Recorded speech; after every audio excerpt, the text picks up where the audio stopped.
He's in Cincinnati. That's cool. So he went from WKRP? Victoria to the Valley to Cincinnati. Mac's winding down the other way. He went from San Antonio to Corpus to Victoria. He'll soon be doing the weather live in Flatonia. Torrin Bale says we're kind of quiet this morning. You got us? Tell me you got us. And now the video just ended. I didn't do it. It's not ended. It's right there. It is. Something's going wacky this I think morning, we're seriously. good. Probably being sabotaged. We're very excited. We're going to have Congressman Michael Cloud join us in a little while. I told Michael, anytime after 7:15, join us. We're good to go. Want to have all the time that he wants. Very, very proud of Michael yesterday standing in front of the Capitol and ranting for Michael. I've seen two things you never see. I saw Michael Cloud raise his voice in indignation, and I saw Jose Altuve yell at an umpire. These are just things you don't see. The Astros Minute. Astros Update brought to you by First State Bank, right there at the corner of Stockbauer and Salem. Astros lose last night. Hunter Brown, Ash said he gave up 5 earned runs in under 5 innings. 8-2, I think was the final score. Not Brown's best stuff. Rangers got beat too, though, so we're keeping peace in the world of mediocrity. And we've frozen up completely. Well, we're going to have to restart the video, but that's okay. Maybe. There you are. I don't know. That is not my job. I don't know what to do with that. Never can tell. Are we live? I have no idea what's going on now, to be honest. I'm not sure. Well, why don't you close that and restart it? We're still live on Magic 95.9. Yeah. If you haven't heard us on the radio in a while, it's a good place to listen. Magic 95.9, the Tejano leader in this region, playing all kinds of music. Ash is going to... There we are. But it's not moving. It's not us. It says dead, live, but there's no timer going. All right, let's stop it. Yeah, we're going to end that video because that's a bad bingo. That is a bad bingo. We're going to end that and start over. Won't take but a minute. No, so keep going. So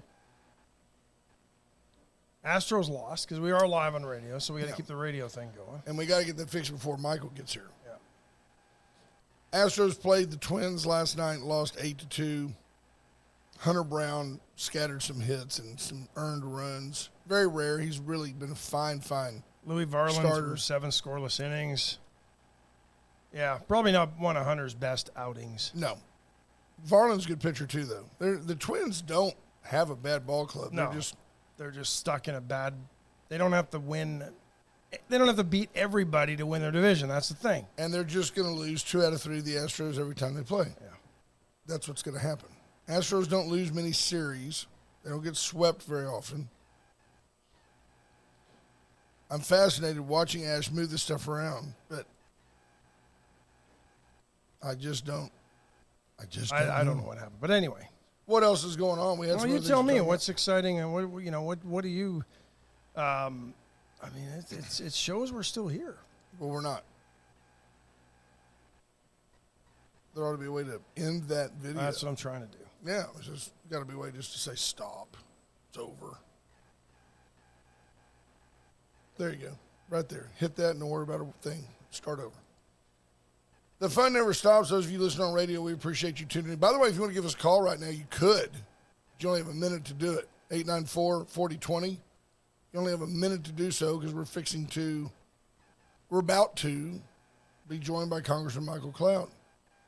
So as soon as we roll again, we'll be good to go. So how does the city choose one sidewalk project over another?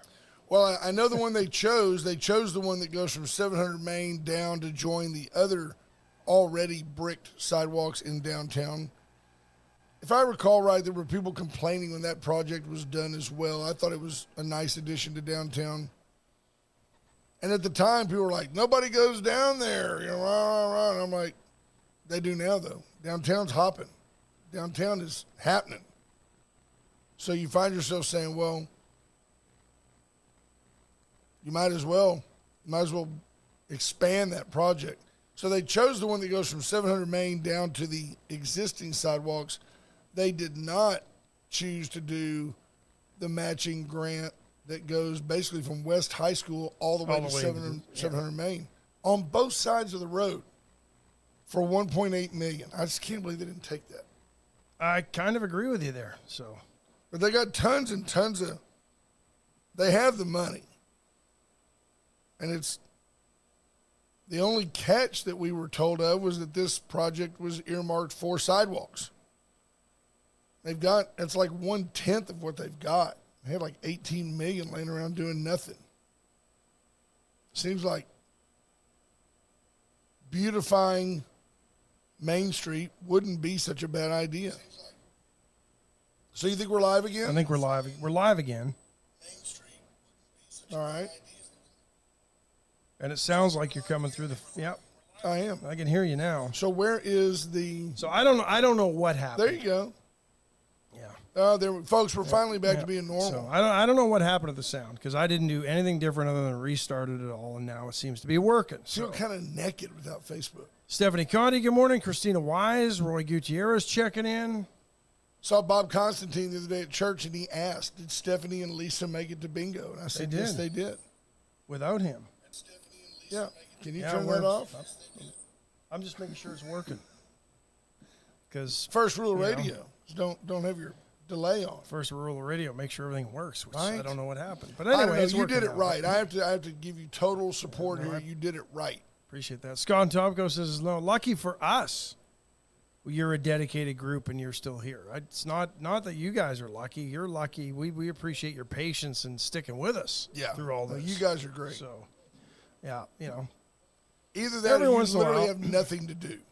Johnny Stockbauer, good morning. Amanda Smith-King. Will Vincent says it's working now. We appreciate the feedback. Will. Carrie Johnny's Jordan Glass. He wants to hear Congressman Cloud. He grilled some steaks last night that were just incredible. Brent Going, good morning. Morning, Brent.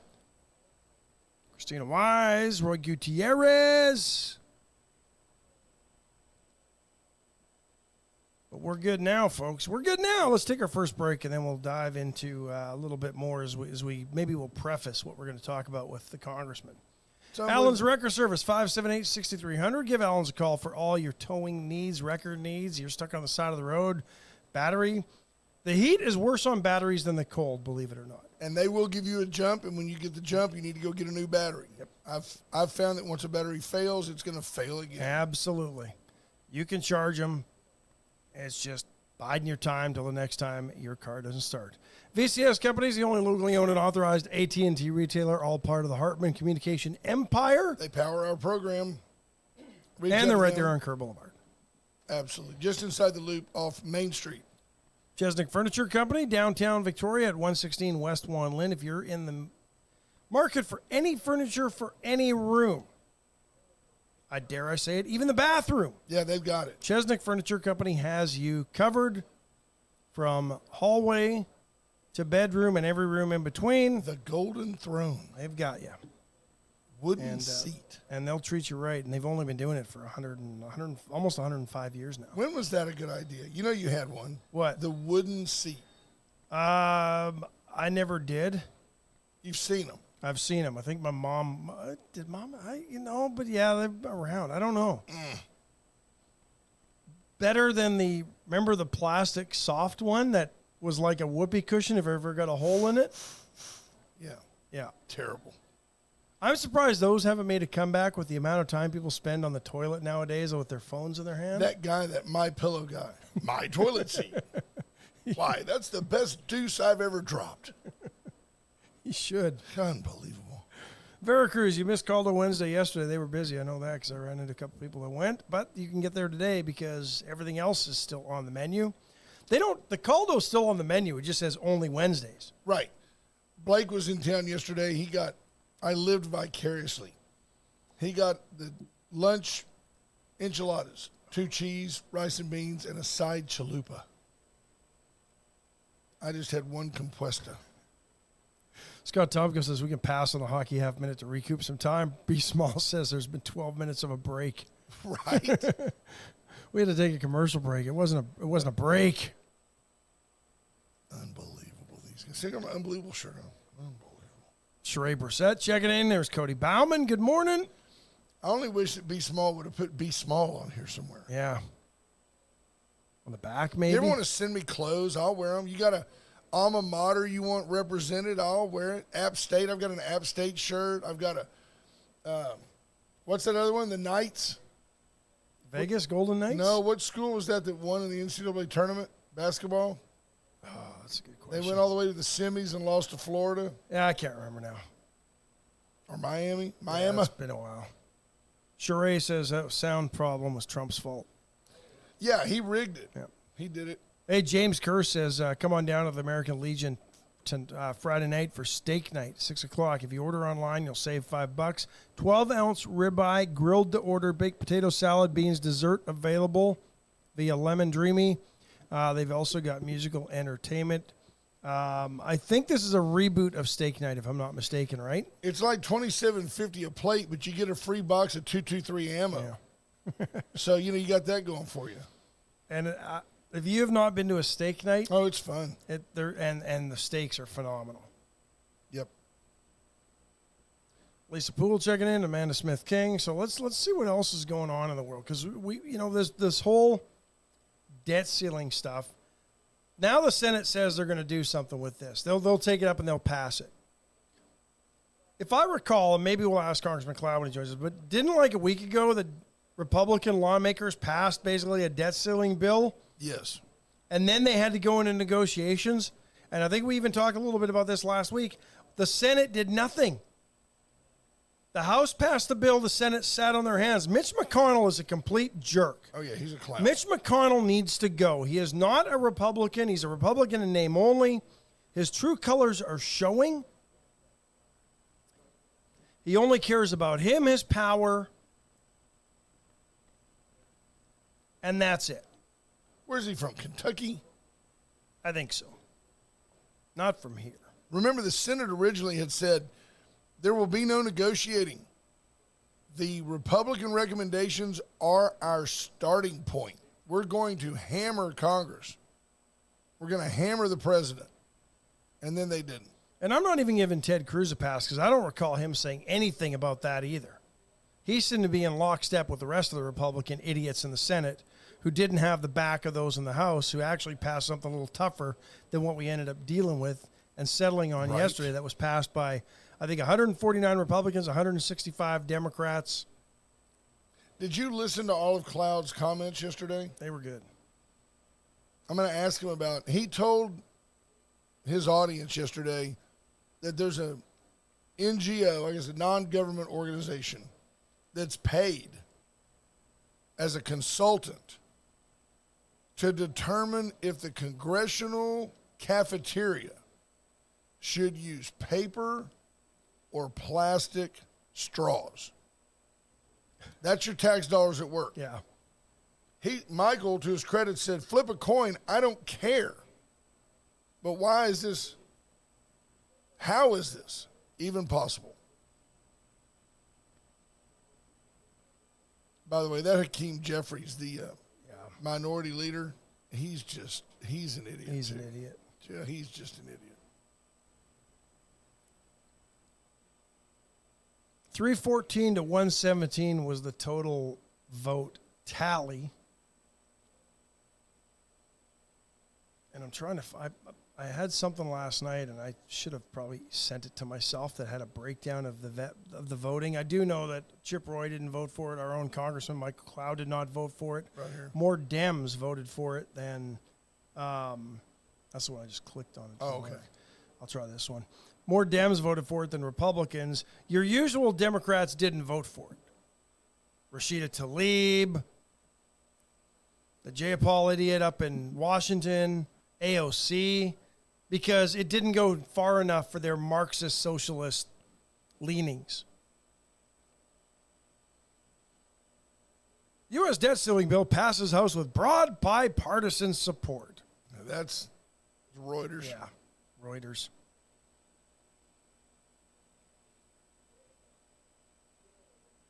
This agreement is good news for the American people and the American economy, Biden said.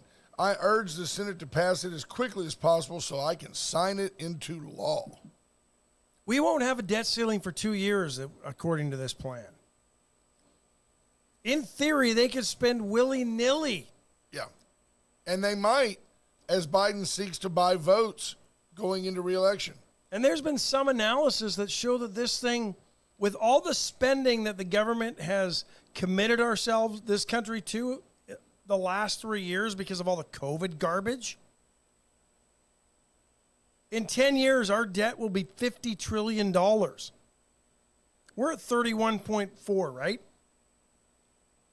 In 10 years, with the spending commitments that we have on the table now, $50 trillion. I think it'll be more than that. It's been doubling every couple of terms.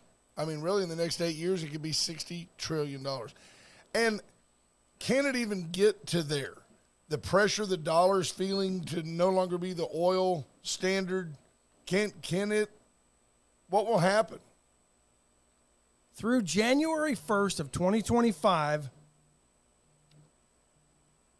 we do not have a debt ceiling anymore. There you go. But we're joined by Congressman Michael Cloud now to discuss what's going on. We're getting the straight skinny from the man himself out of Washington, D.C. How are you, sir? Good morning. Hey, doing good. What is it Good to be about? with you this morning? About 4:15 in the morning over there? No. I'm trying to paint a word picture so everybody thinks that you're like, I know you've been up, but they're thinking you're like up super early to accommodate. How are you? Good. We've certainly had some late nights this week, but yeah, doing all right. Yeah. How's it going? Well, down there? good. I'll be down there today, so I'm looking forward to your comments. Your comments yesterday were just awesome, and our day before yesterday, I guess, we had the opportunity to share them on the program, and there's several talking points that we kind of gleaned from that and want to get you to elaborate on. But was very, very proud to hear you, what I called righteous indignation, just saying, look, that's not why we're here. We're not here to play Congress. I don't care what straw we use in the cafeteria. Very, very proud of you for that.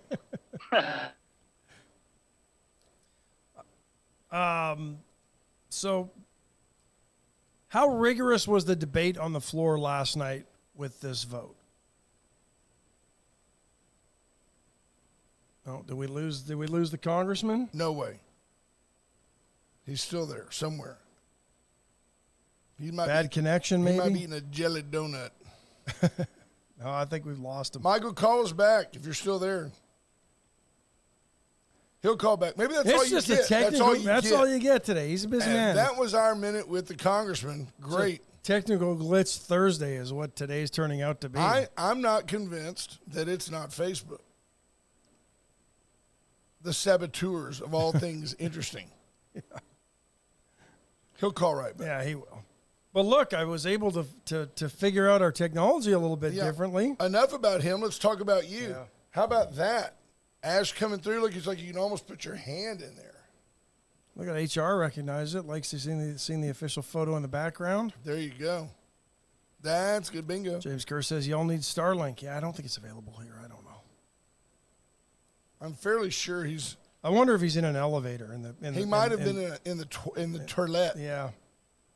On his wooden toilet seat. Right. That he got from George Washington. They were made out of George's teeth. Special bathroom at the House of Reps. Andrew Alvarez, good morning. Betty Thompson says it's a conspiracy. It probably is. We can talk about this bill until the congressman calls us back, because obviously there's a cell phone issue, because the phone was working, and it does work. Here's the scary part to me with this bill. Maybe text him and have him call us back. Why don't I just call him back? Oh, there we go. You could do that I'm too. not scared. No, don't be scared. There will no longer be a federal government borrowing limit through January 1st of 2025. Yeah, let's see if he answers. Let's see if he answers. You there, sir? Hello. Hey. Yeah. I'm not sure what's happening, but we had taken the high road and just said, and that's it. That's all the time we got with the congressman today. But he's a busy man. He's a very busy man. I didn't realize it disconnected. I just gave you a great dissertation. Oh, jeez. You were telling us some great stuff. Feel free to share whatever. Tell us what you voted against the bill. I want that on record for our viewers and our listeners and Magic and on Facebook. But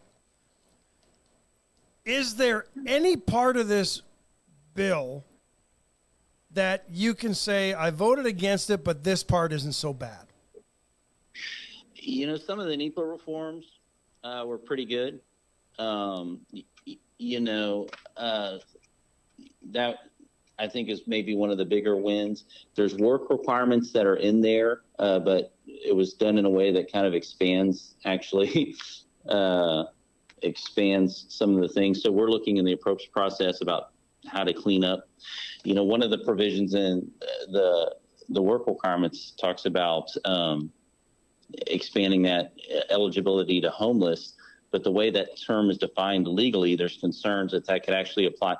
Like, for example, the definition says people who are living in a federally funded shelter. Could be illegal aliens. There's a lot of people along our border living in a federally funded shelter, temporary shelter. And so there's some concerns about, and that's, again, one of those things to where when you talk about the wins and you kind of get into the wonky details of it all, you'd be like, hey, hold on a second here. What about this? One of the things that was in it was the REINS Act in Limit, Save, Grow, which is a way to claw back congressional authority and basically say this regulatory state that's putting a huge burden on businesses will pass regulations that they act like they have the force of law and will cost industries and cost our economy billions and billions and billions of dollars. Those are going to have to go through congressional review, and so that's basically the idea behind the REINS Act. And so this instead put in a kind of procedural administrative process. They call it a PAYGO, where we would ask OMB to kind of police themselves on this. But it gave a waiver. The text of the bill has language that says, but basically if the OMB director feels like they need to waive it in order for them to, make programs work, then they can waive it. And then we had the director over there already saying that she'll waive it. Well, I find it interesting that their actions somewhat hamstring your appropriations committee because they've got no ceiling, they've got nothing but a date on there, and they can kind of do what they want. One of my biggest concerns about it was what I believe it may do and will do to the appropriations process, in the sense of we've been working for months to really go through these bills and claw back the woke and weaponized stuff. And I mentioned colloquially, the cafeteria thing up there, not because that's the most important thing, but it's just one of those 1,000 absurdities that you're like, this is how entrenched the ridiculous spending is, in Washington, D.C. We're actually paying an NGO to come and tell our cafeteria to consult on, and it's a number of ways that this federal government has used taxpayer dollars to become a, slush fund, in a sense, of ways to get monies to operatives, under the alleged auspices of some sort of political goal. You gotta wonder if you followed the money back to the congressman that originally suggested, let's get a consultant in here to tell us which straw to use. If they also said, I know a guy. And if, if you followed the money, do you find out that they're just helping out a buddy? Because I'd like to have that gig. If you can get me about $50,000 to come up there and just kind of do some research on straw usage, preferences. I'll do that. I'll sit in the cafeteria, Well, I was, we were in a meeting with a number of member and I going through the approach stuff, and we were looking at some spending that the Library of Congress wanted to plus up. And we're like, hey, what's this plus up for? And they're like, well, we're trying to get some new equipment to help with people who are deaf, and so they'll be, we'll be able to service them better. So we're like, okay. So looked up the price of those machines, even added a few to get a bulk rate on it. And we're like, this is only about half of what you're asking for. What's the other half you're asking for? And they're like, well, we want to hire 8 people to to help manage these new systems. And espresso machine. But it was like to the tune of $5 or $6 million, and it was like, where do I apply for that job? Right. No kidding. Only pays $800,000 a year. Were you wearing your appropriation sweatshirt when you had this meeting? I was not. Tell the truth. Is it still sitting on the ledge of the window in your office? I'm actually looking at it right now. It's sitting right there. Sitting right there. I understand. James Kurth has a question: if the government is still paying if the government is paying an NGO, is it still an NGO? This is one of those philosophical debates you can go around in circles. No, that's a good point. Some things that bothered me with this bill, because the Congressional Budget Office now says about a $1.5 to $2 trillion savings over 10 years. I've also heard reports that the commitment that this administration has made to spending through the COVID years will take your debt up to about $50 trillion in the next 10 years. So instead of $50 trillion, we're now looking at $48.5 trillion in debt over the next 10 years because of the savings in that bill. Is that accurate? Generally speaking, yes. And here's the context of it: is our government has expanded 40% in the last 3 years through COVID, and so this kind of locks in a sense. It makes the baseline of going forward to be that newly expanded huge government. And then one of the things about the Limit Save Grow Act is, we were looking at saving $5 trillion over the next 10 years. But the big thing was there was almost $1 trillion in first year rescissions, where we're actually clawing back money to say, hey, we're going to look at ways we can save the American people money. And we were much more concerned about the first year, I certainly was, than the 10-year, because we've heard 10-year budgets, 10-year projections. We've even had 10-year balanced budgets and all this kind of things. But with elections and so much change, those are promises that are always made and never kept. Right. And so we were more concerned about. And so you look at those CBO scores, you're like, okay, yeah, that's great, but there's only 2 years that are actually locked into anything. And so, us being able to turn a corner and really put things where they need it to be. There's also a continuing resolution mechanism in there that funds the government at 99%. If we fail to pass appropriations bills, and that was originally an idea as a way to help avoid a shutdown. And at a lower level, it might have been a good idea, because then we kind of force a fiscal responsibility. But I'm going, we've just expanded the government 40%. And if I'm a leftist, I'm happy to have a woke and a weaponized government at a 1% shave, much more than the approach bills where we're going through and saying, no, we're not going to have the plastic straw committee. We're not, going to fund all these other. Well, they only get kind of crazy things.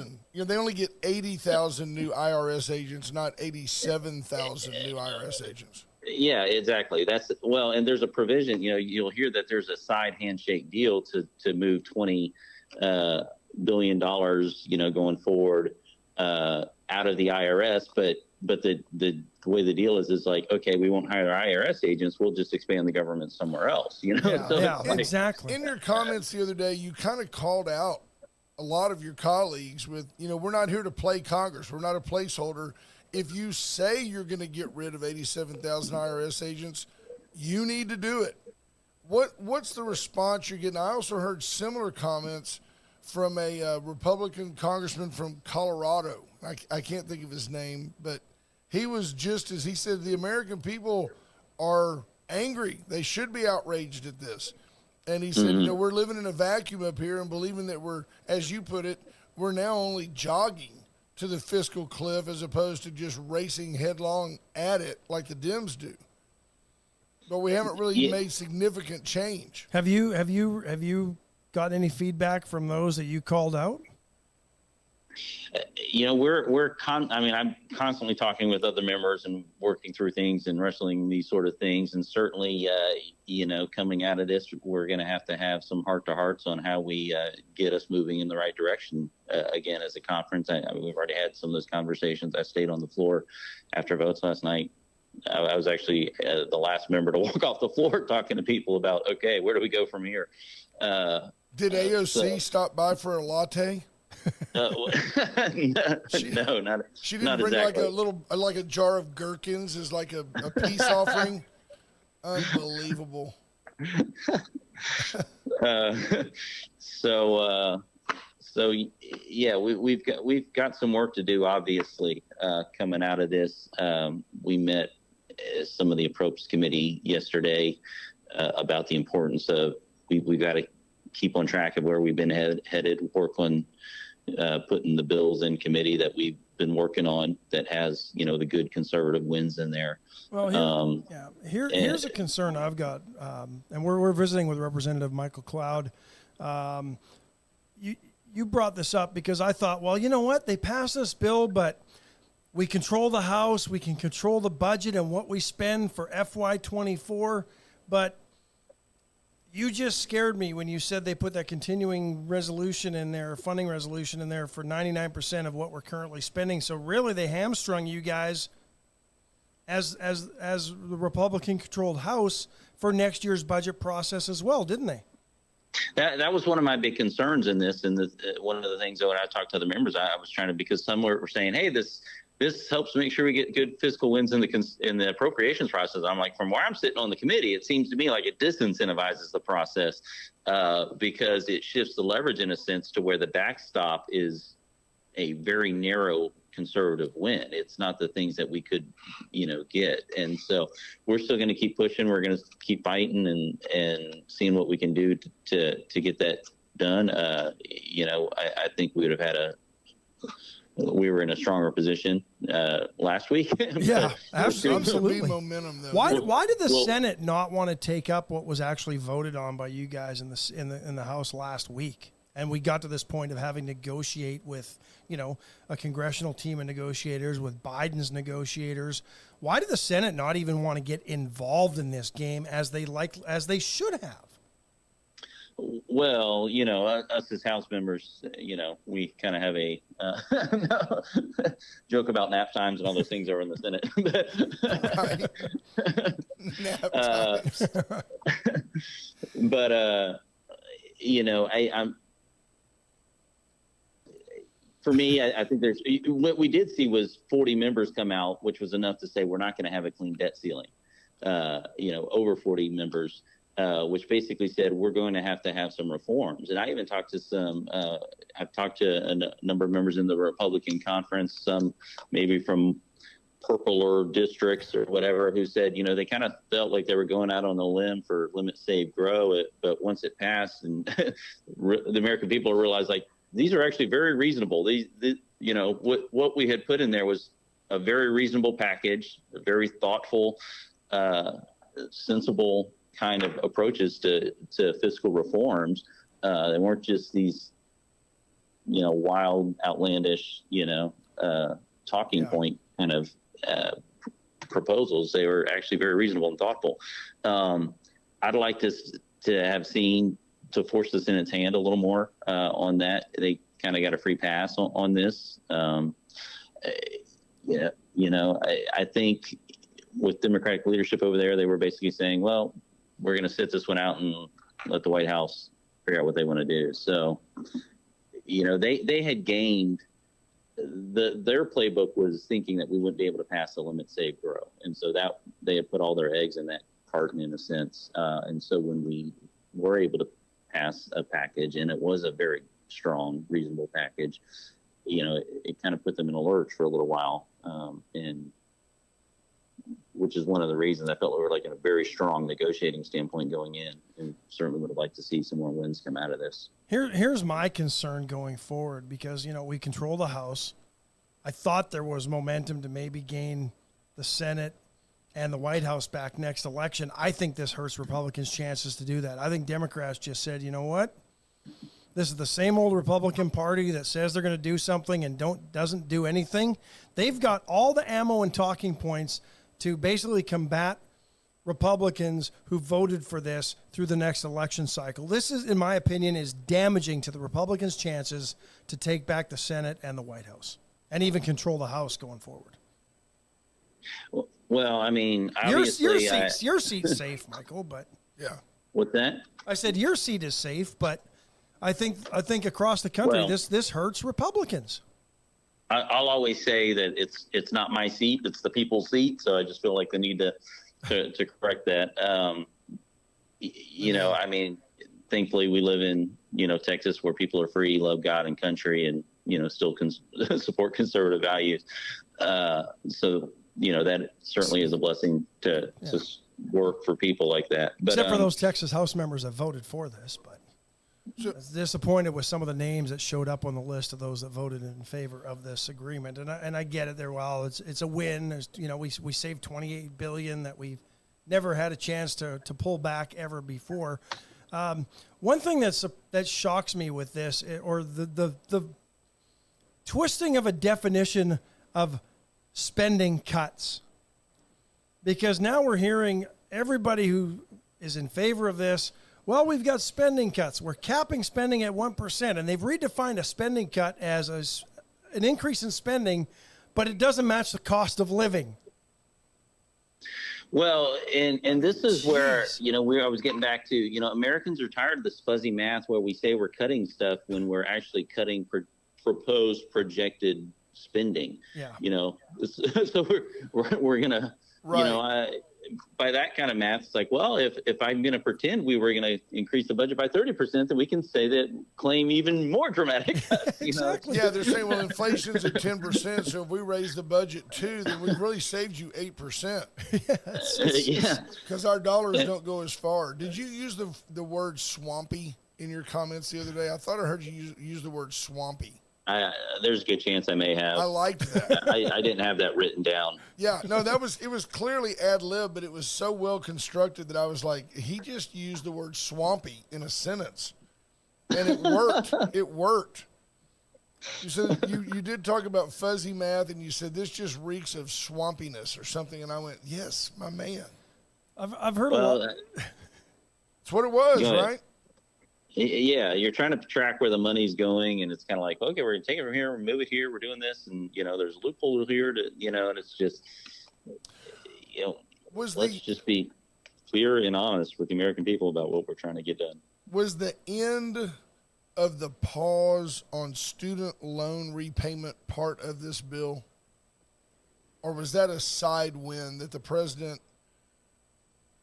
I think Biden dodged a bullet when students have to start repaying their loans again, because he was content to go to the Supreme Court, and I think he had finally figured out that if he went to the Supreme Court over repaying student loans, he was going to lose. So now he's got the opportunity to blame it on you guys. I can blame it on the Republicans.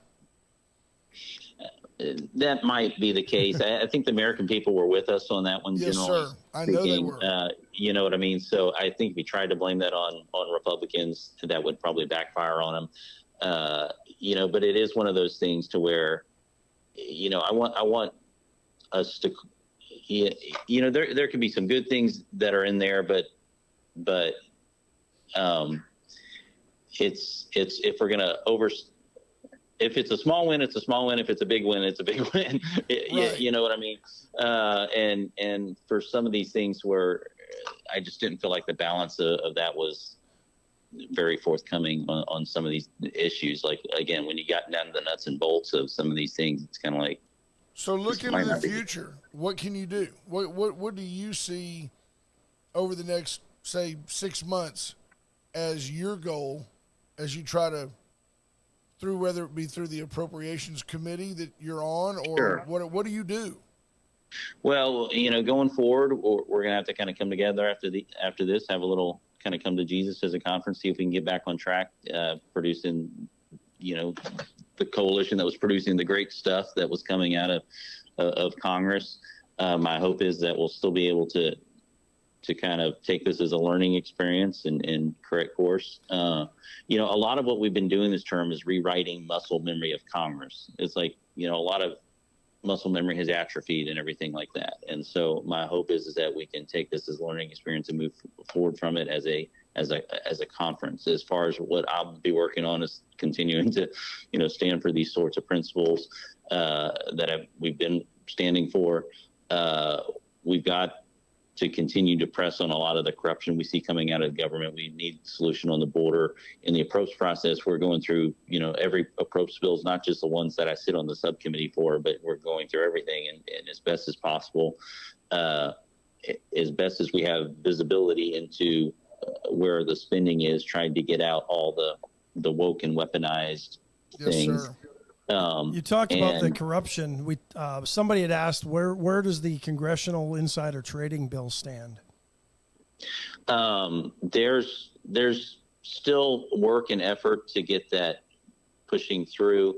It's there's a coalition that's kind of ever building. One of the things I'm trying to do is, we want to make sure that we're addressing that in Congress, but we introduced a bill. I view them as companion bills. Let's take care of Congress, but we also need to take care of the executive branch as well, because that's where a lot of the stuff is opaque. You think of the Faucis of every different agency, who they don't have the same sort of limits, and what limits are there get regularly waived, because again, it's executive agency policing themselves.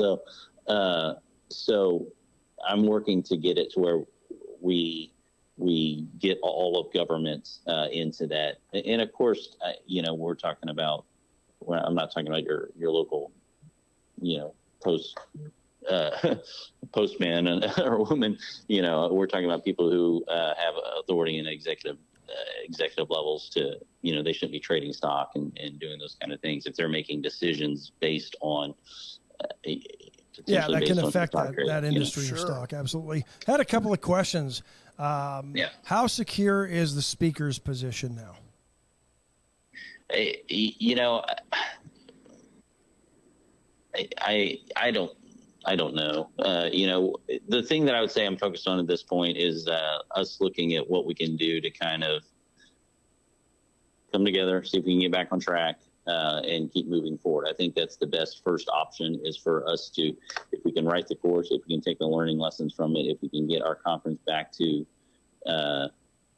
functioning like for the members who come here,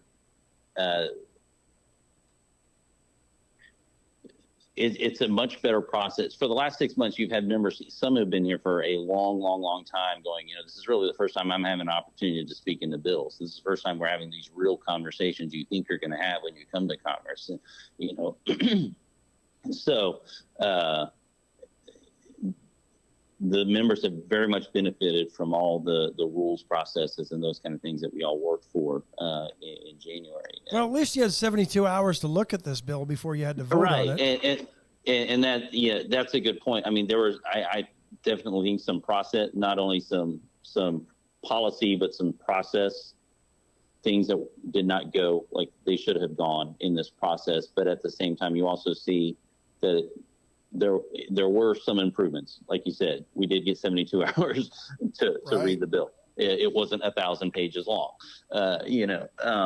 and so I like to think, I hope we're going in the right direction, and we can, from a process standpoint, look at this and I still have strong grievances about the bill, but we still need to work to try to make this place work for the American people. Well, my concern is, and a lot of feedback on our comments this morning, and also others that I've talked to, when hearing this was going to go to a vote, is this is just the Republicans talking the big talk like they always do, and then capitulating and not standing up for the things that they believed in, and basically going to Washington and not doing anything that they said they're going to do. And that's the concern, I think, that most who voted for Republicans and vote Republican, this is their feeling, that once again, they talked the talk, they didn't walk the walk.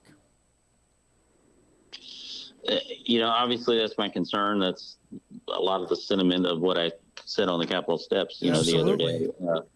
So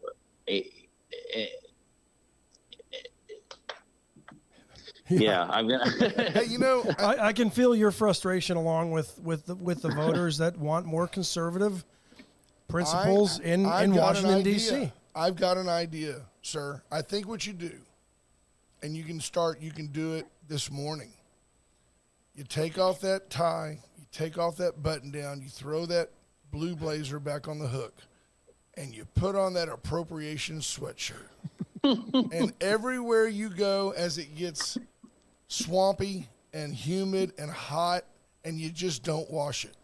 And you go, I'm wearing this sweatshirt until real reform comes to D.C. It would have Chick-fil-A sauce on it. It would have Dr. Pepper stains. Dr. Pepper stains for sure.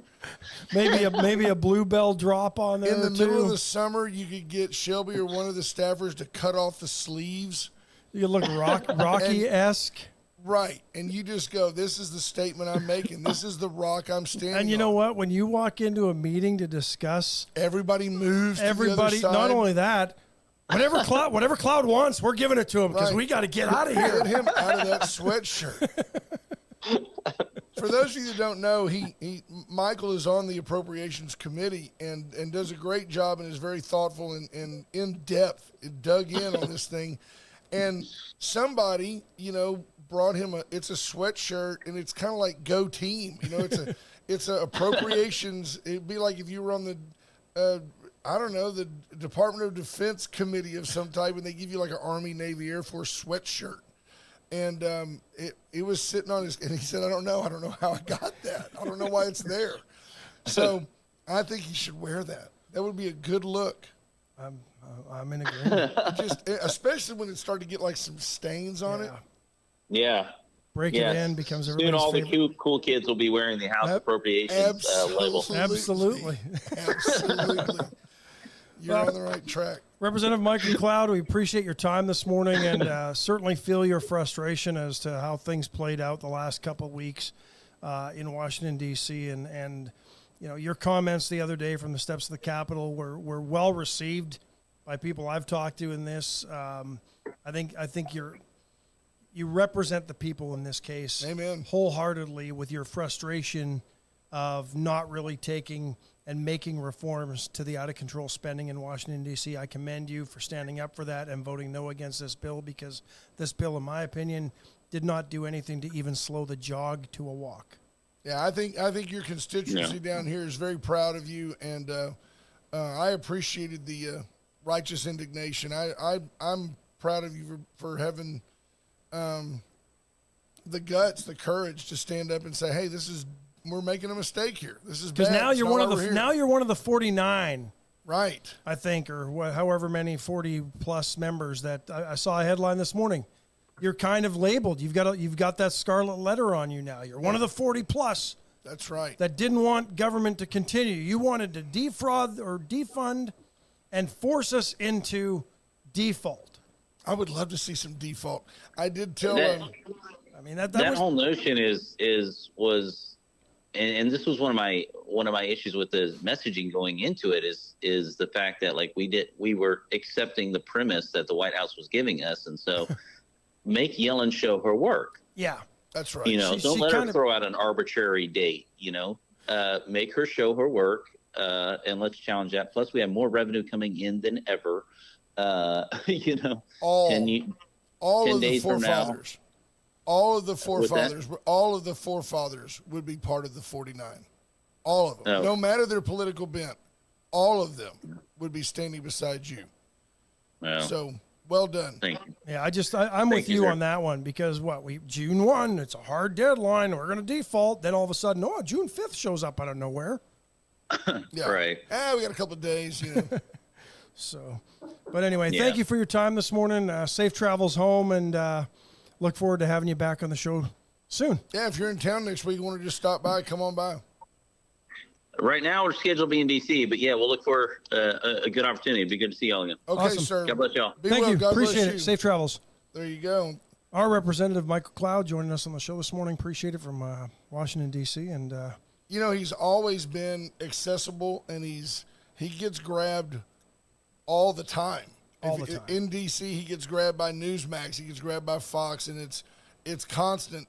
But with no humor, he doesn't forget the little people. He's always willing to come on the program and really, really is just, he is what you see, what you get. Scott Topko says, for what it's worth, you can go tell your House members that I'm disappointed with Congress at this point. Not sure how this will end up for us regular folks. I agree. You know, I am concerned about them just lifting the debt ceiling. We're the only country that has one. Every other country seems to be able to spend to whatever.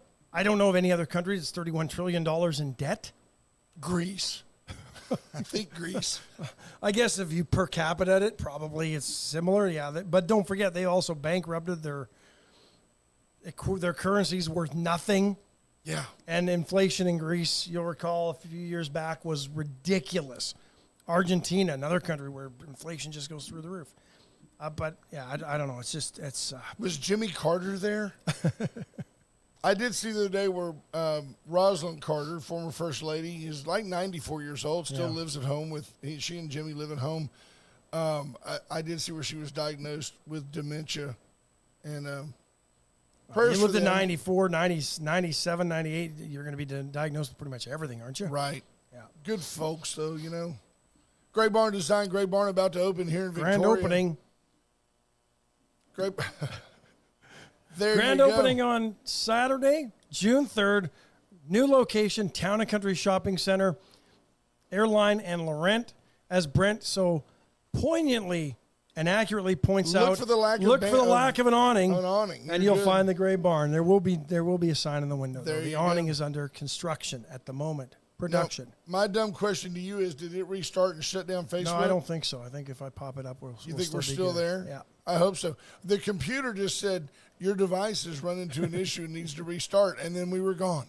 It just restarted. But again, we're always on. We're always there. Always on radio. We're always live. Yeah.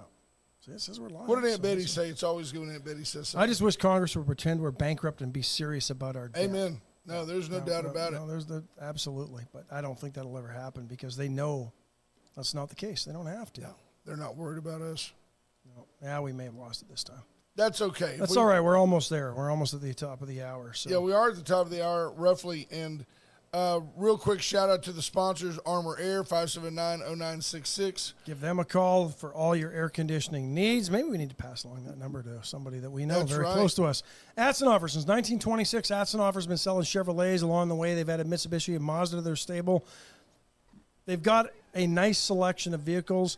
There's some really nice Mazda, I think, CX-9s. Nice car. They're larger SUV, crossover, very nice looking vehicle. It's got a lot of really cool. I've seen some commercials on it. Very, very nice. Yeah, they've got a couple of those on. They've got like a navy bluish one sitting on the lot. Very nice. Go check it out. Kind of want one? Yep. They're nice. Really nice. Steve Kidder, if you have legal issues, if you need a lawyer, if you think you need a lawyer, then you do.